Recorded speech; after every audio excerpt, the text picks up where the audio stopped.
Samoei Ruto, Your Excellency General Kaguta Museveni, and all protocols observed. Today is a very great day. Kisumu oye! Kisumu oye! Your Excellencies, this is a very great day for us here in Kisumu, because this SGR railway was conceived during the government of President Kibaki, but it was implemented during the Ruto-OBURU first regime. When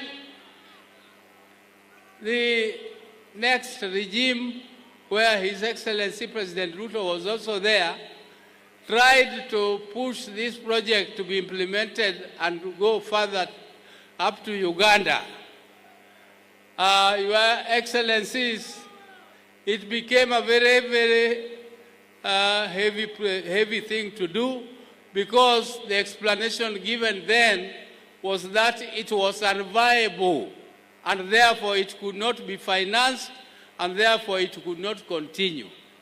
Mr. President, you have invented a way of financing this project, and this project is now continuing not only to Kisumu, but to Malaba and up to Uganda.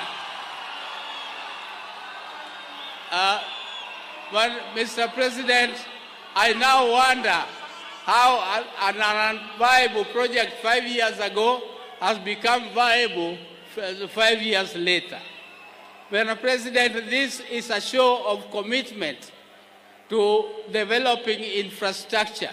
Without proper infrastructure, Your Excellencies, it is impossible to connect our three countries. These three countries of Uganda, Kenya, and Tanzania. They were supposed to be one country. It is just because of colonial divisions that they became separate countries. If you look at Kenya and Uganda, Samias are on both sides. The Tesos are on both sides. We go to Uganda, the Maasais and up to Wadigos down there are all in both sides of the countries. They are supposed to be one country. And Your Excellency, Museveni, President Museveni, I appeal to you, please make this lake of ours, Lake Victoria, a common user facility, so that you can manage the security of the lake jointly with us. We don't want harassment from our side and from your side. President Museveni, I plead with you and President Ruto, please make this a common user facility, how it used to be when our forefathers were managing it, without any conflict in the lake at all.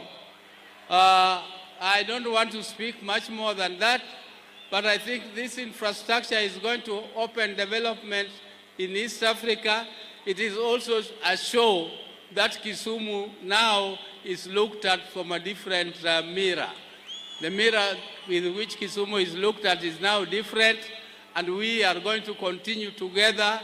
In Kenya, Honorable President Museveni, we are working together in a broad-based arrangement with President Ruto in order to bring the country together, to bring this unity in the country so that we can continue to develop. Mr. President, the presidents of Kenya and Uganda, I thank you very much for listening to me, and the wananchi of Kisumu hoye! The wananchi of Kisumu power! The power! We want power, and we must stay with power. Thank you.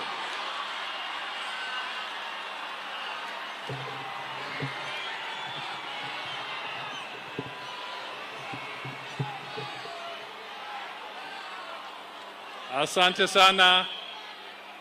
Asante sana. Asante sana, Mheshimiwa OBURU.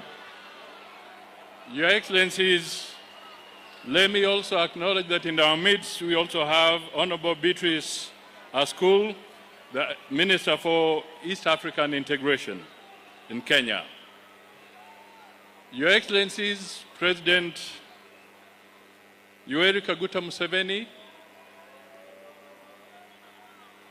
I wish to say that we are happy to have you here as you join His Excellency President William Ruto. Your Excellency, you are now the chair of the East African Community on behalf of all the 8 countries within the community. Your Excellency, President William Ruto, you are